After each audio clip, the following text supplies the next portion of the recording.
What's happening, everybody? Welcome back to the vlog. So it's been a week since I've been back from vacation. Right? Welcome back to the vlog, man. Thanks for following. Thanks for the support. Been back from vacation for about a week now, and to be honest with you, I needed a vacation for my vacation because I always spend like as much. I mean, I try to cram as much into the little bit of time that I have on vacation, and I end up running around and tiring myself out. Didn't really get a chance to kind of get into any reviews, catch up with any of my friends, and shoot any more videos. But while I'm on vacation, I saw some new releases that came out, and I kind of wanted to talk about them on the way to work and shoot a little video. So first off, I don't know if a lot of you guys saw it, but DJI is launching another drone, and apparently it's supposed to be in the selfie drone category, like the Unique Breeze or the Zero Tech Dobby. I've never really been interested in any of the selfie drones. I'm not really a selfie type of guy where I'm just taking video of myself, and I'm not a fan of drones that are flown by cell phones or from your cell phone because range is limited. And I think for me, I want to be able to get out and do some really long flights where I can get a lot of aerial photography done. On one of the posts that I saw while doing some research on it, someone said that they saw a leaked video of it with a controller. Now, if it comes with a controller, that may be a whole different ballgame, because now you got that little selfie drone, which is like a little bit more portable than your DJI Mavic, even though it doesn't have the foldable arms. It has foldable props, and you're still probably able to get some decent footage out of it at a decent distance and height. So if it comes out with a controller, I might actually pick it up. I mean, I don't know about what you guys are thinking about it. Some people are thinking it was going to be a racing drone. I don't think it's going to be a racing drone.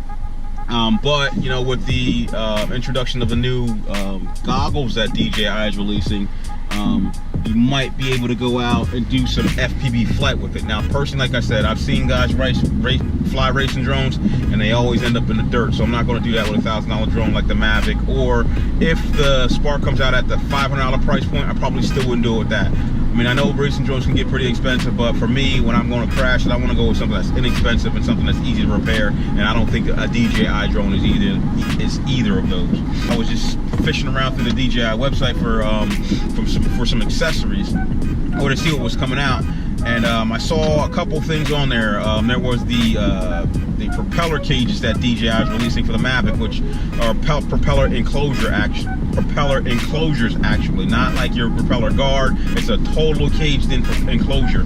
It costs about 150, I think 170 bucks, and they're meant for indoor flying, I guess, to just add another level of safety or security to it.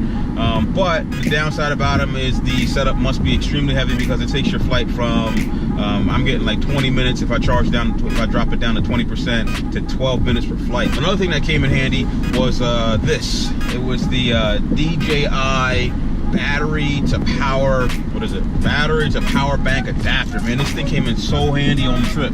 I don't know if you guys got it, and I really didn't even know it existed. This thing came in so handy because if you use your Mavic battery, and for me, I let it drain down to about 20% before I swap out to another battery. At 20%, you're able to recharge your Mavic controller to a full charge. So I tested it out on the trip. I had a battery that drained down to about 20%, and I actually charged my phone and my Mavic controller from about, I think they were about 20% each, up to about 50%. So it actually allowed me to get back out and get up and do some more flying without having to go back to the hotel room and recharge it. I love that thing. Even, you know, I keep my Mavic with me all the time. It comes in handy because now I don't have to have an extra battery bank. I got 3 of them in the bag from the Mavic. Another thing that came out that I don't know if I'm going to test it, but you know, this video or this vlog started off with testing action cameras, and the Yi came out with the Yi 4K Plus. If you're not familiar with it, Yi is a competitor to GoPro Hero 5 Black. Now, if you're one of these guys like my friend Curiosity, who really believes in 4K, the Yi 4K Plus is the first 4K action camera at 60 frames per second. So if you're one of these 4K guys who loves the latest, greatest, sorry about that again, it's going to keep talking until I pass this red light camera. If you're one of these guys that loves 4K, the Yi 4K may be for you, because it films at 4K at 60 frames per second at 100 megabits per second. I'm going to stick with the GoPro series right now until a drone that I'm looking for, or a drone that I'm waiting for, comes out, and that's also released from Yi, and that's called the Eureka.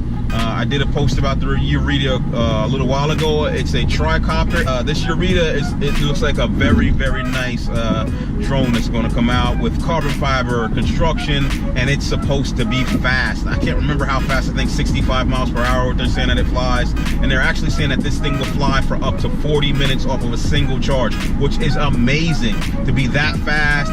And it comes with the Yi 4K Plus, which is the latest right now. It's the latest, greatest budget action camera. So I'm waiting for the Eureka to come out, and when the Eureka comes out, if there is a possibility that they have included a transmitter with it, I might just pick that one up, because I'm not really again into the follow me selfie drone style quadcopters or drones.